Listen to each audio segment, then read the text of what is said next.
Hello everybody and welcome back to another episode of Splatoon. Last time we went over yet another ranked battle mode known as Tower Control. And in this episode we are going to be going over the final ranked battle mode of the game known as Rainmaker.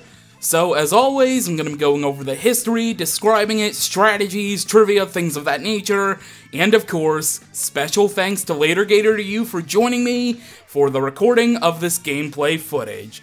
So without any further ado, let's hop right in, because there's actually a lot to talk about when it comes to Rainmaker. So, Rainmaker was teased during the Splatoon-focused Nintendo Direct on May 7th, 2015. It was very vague, and only the Rainmaker weapon itself was shown off.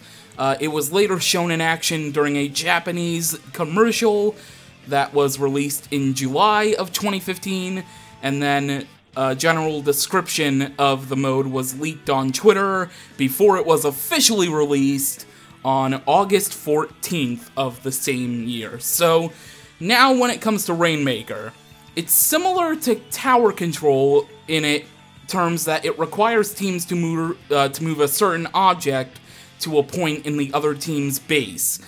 However, in Rainmaker, only one player can take control of the weapon itself, and they themselves must control where it goes. The device is encased in a shield similar to a Zapfish bubble in Octo Valley, and must be freed before it can be captured by a team. If one team bursts the shield, all inklings of the other team caught in the blast radius are instantly splatted. You'll see that a couple of times during the gameplay. Touching an intact shield may cause a small amount of damage to be done towards an inkling. Now, the Rainmaker explosion timer. The player who holds the Rainmaker must carry it to the goal in the other team's base within 60 seconds, or the Rainmaker will explode, splat the carrier and every friendly player in the blast radius, and will cover the ground with enemy ink. The marker displaying the time remaining will appear above the carrier's head. Retreating with the Rainmaker to the player's side of the stage past the enemy team's lowest goal distance will cause the Rainmaker explosion timer to tick down faster than normal until the player returns to the enemy team's lowest goal distance. The Rainmaker explosion timer will also tick faster than normal when the carrier is in a prohibited area. Now, when it comes to firing the Rainmaker itself is capable of shooting large twisters of ink similar to the Inkzooka special weapon. The Rainmaker has similar attributes to a Charger class weapon due to it having a charge mechanic. The shots that it can fire range from a small twister to a large tornado-like twister, depending on the length of time that the ZR button is held down by the player. At maximum charge, the twister is lethal, allowing the Rainmaker carrier to have a form of defense against enemy fire. The Rainmaker carrier should note that shots from the Rainmaker will not consume ink, and therefore they will not need to consider refilling their ink tank when defending or attacking.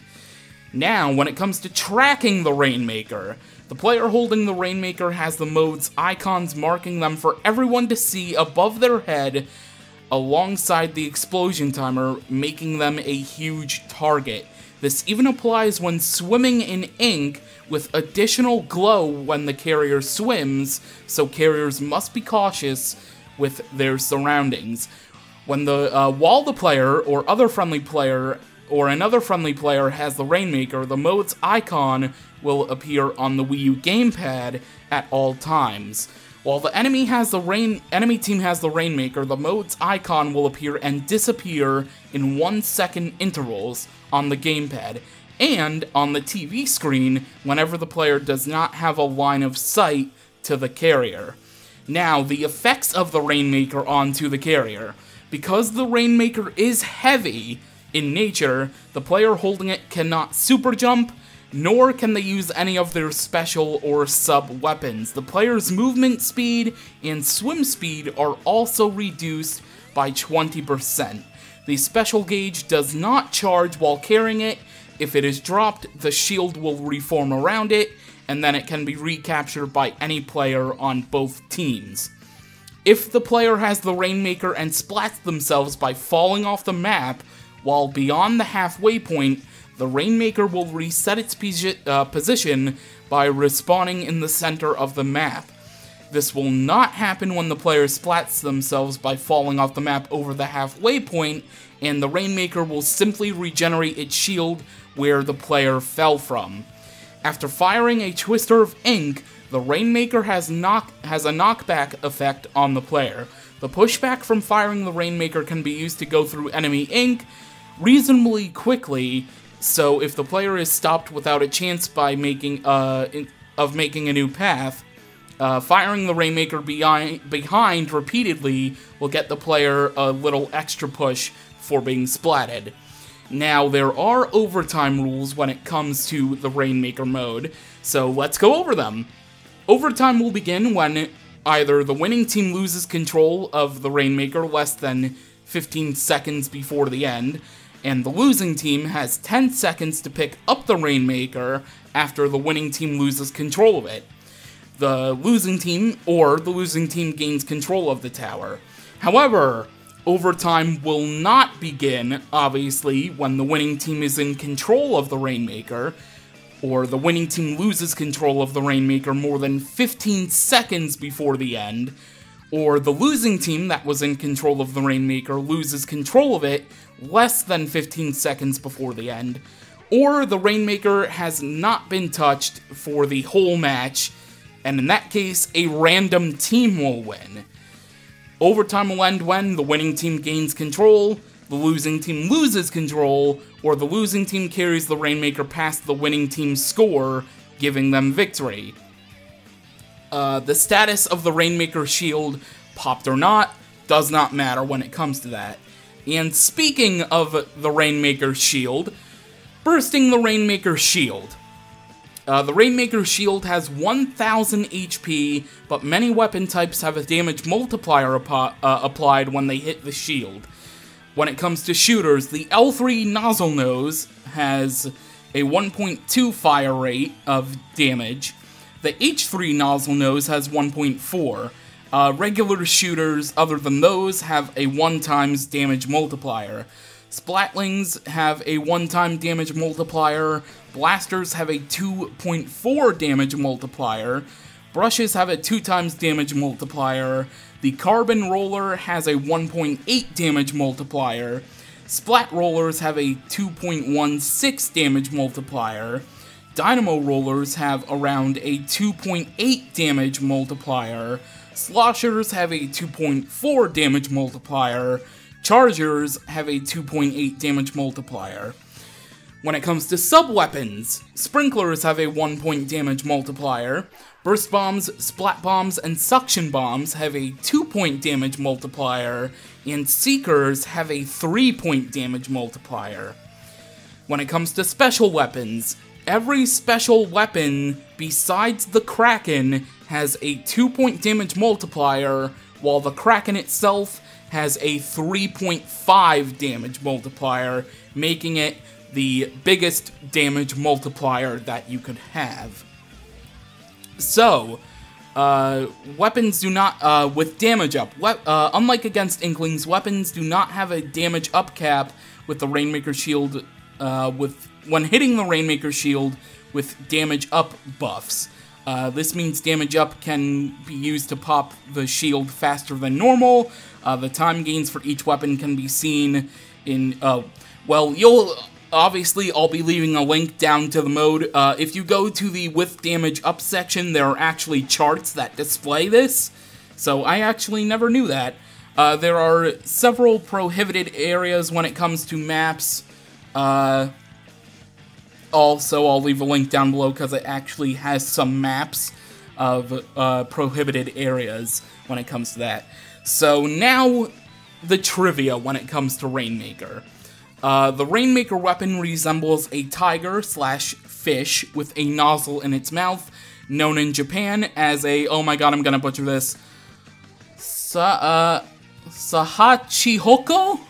I think I pronounced that somewhat okay. Rainmaker was, details of Rainmaker were actually data mined on June 21st in one of the updates. Images of Rainmaker being played on an unnamed stage, which turned out to be... Oh, it doesn't actually list that here. Were revealed on July 24th in a Japanese trailer detailing further updates for Splatoon. The Rainmaker itself is the only weapon that cannot be bought or equipped. After 60 seconds or when a player approaches their own base, the Rainmaker will explode and it will display on screen the Rainmaker ink exploded, there we go, in North America, or splatted when the Rainmaker exploded in Europe and oceanic areas. A player going towards their own spawn point when with the Rainmaker brings up a warning, don't retreat message, and causes the Rainmaker's explosion timer to move down more quickly. They cannot enter their own spawn point, bouncing off the surrounding force field as if they were an enemy. If they get splatted while behind the team's goal, the Rainmaker will reappear at the center of the stage. When in motion, the Rainmaker carrier will be expressionless. When still, they will have a big smile on their face. Rainmaker bears a strong resemblance to Team Fortress 2's Capture the Flag mode, where a team needed to grab the objective from the enemy base and bring it to their base. However, in Splatoon, they need to grab the objective in the middle and carry it to the enemy's base onto a goal. Some maps include a custom version that functions identically to Capture the Flag, with an intelligence in the middle that needed to be carried to the enemy base. It is possible to get splatted by the Rainmaker shield. It happens by an Inkling getting squished between the shield and a wall as the shield expands, or when the explosion timer ticker runs out, and the wielder and those in the player's team who are around the blast radius get splatted. So, that is everything when it comes to Rainmaker mode of Splatoon, and that is everything when it comes to the ranked battle modes. I quickly want to mention that I would do actual ranked. I've actually been considering doing an actual episode of the series where I actually do go online onto ranked mode with random players. However, it would be very difficult to time things correctly, and my schedule is already busy as it is when it comes to these videos, so unfortunately that's not going to happen. So I just quickly wanted to mention that. So with that being said, next time on Splatoon, it is time to dive in to the Amiibo challenges. Now, basically, it's an entire redo of Octo Valley 3 times over because of the 3 different Amiibo that are functionable to play these different challenges. So, I still don't know how I'm gonna structure those videos, but I'm working on it, trust me. So with that, thank you for watching, and I will see you next time for some Amiibo challenges.